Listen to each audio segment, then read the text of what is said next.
मु मदन मोहन साहू मानगोविंदपुर कलिंगनगर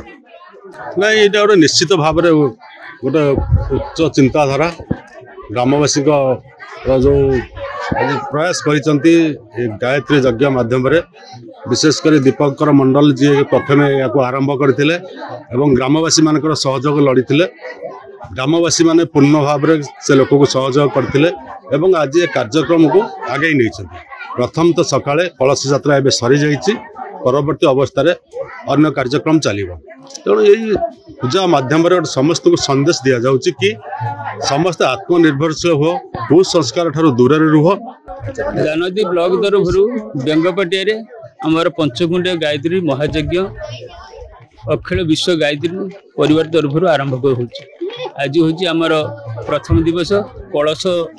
यात्रा कलश स्थापन आउ संध्या बेले अच्छे आमर प्रवचन महिला मान सशक्तिकरण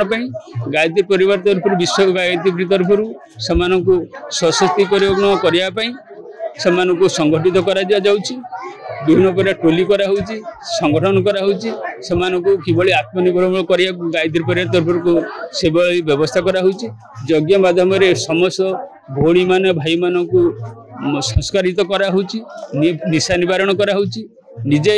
स्वरोजगार करिक आत्मनिर्भरशील केमती हेबे आम समाज को आपको वार्ता दौचु सादा जीवन उच्च विचार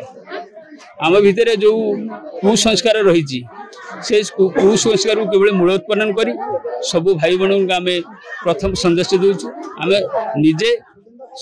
बदलवा आम जुग को बदलवा आम समाज को बदलवा आम परिवार को बदलवा ये हूँ गायत्री परिवार बड़ स्लोगान आ मुख्य लक्ष्य।